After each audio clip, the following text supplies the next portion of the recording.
உத்திரமேரூர் அருகே உள்ள மலையாங்குளம் பழங்குடியின இருளர் சமுதாய குடியிருப்பு பகுதிகளில் அதிகாரிகள் ஆய்வு செய்து மேற்கொண்டனர்.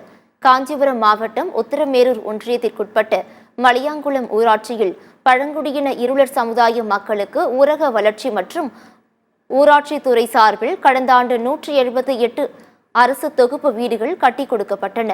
உத்திரமேரூர் ஒன்றிய பகுதிகளில் இருந்த பழங்குடியின இருளர் சமுதாய மக்கள் அந்த வீடுகளில் குடியேறினர்.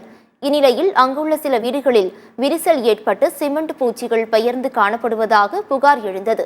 மேலும் செப்டிக் டேங்க் உறிஞ்சி குழாய்களில் கழிவுநீர் முறையாக செல்லாமல் வீடுகளை சுற்றி தேங்குவதாக குற்றச்சாட்டு எழுந்தது. இந்நிலையில் பழங்குடியின இருளர் சமுதாய குடியிருப்பு பகுதிகளில் அதிகாரிகள் ஆய்வு செய்து மேற்கொண்டனர். அப்போது தங்களுக்கு அடிப்படை வசதிகள் முறையாக செய்து கொடுக்க வேண்டும் என்று அப்பகுதி மக்கள் கோரிக்கை விடுத்துள்ளனர். அரசாங்கம் வீடு கட்டி கொடுத்துருக்காங்க. சில வீடுங்கள்லாம் ஓட்டையாக இருக்குது, தரெல்லாம் சரியில்லை, பாத்ரூம் தண்ணி போகிறதில்ல, தண்ணி அங்கங்கே தேங்கிக்கிட்டே இருக்குது. இந்த அரசாங்கம் கொஞ்சம் சரி பார்க்கணும். யாரும் பார்க்குறதும் இல்லை, போகிறதும் இல்லை. குழந்தைங்களாம் கொசுவில் தண்ணி அங்கங்கே தேங்குது, வீடுங்கள் பிரச்சனை ஆகுது. கொஞ்சம் பார்க்க வேண்டும்.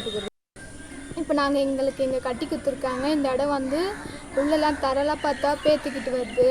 அப்புறமா தண்ணி டேங்க் கட்டிட்டாங்க, ஆனால் தண்ணி இன்னும் சரி பார்க்கல, அதுவும் நல்லா சரி பார்க்கணும். அதுக்கப்புறம் பாத்ரூமில் தண்ணி வரல, அதுக்கும் ஒன்றும் பார்க்கல. அதுக்கப்புறம் ஸ்டெப்பி டேங்க்குன்னு ஒன்று இருக்குது, அது கட்டணும், அது கூட ஒழுங்காக செய்யலை.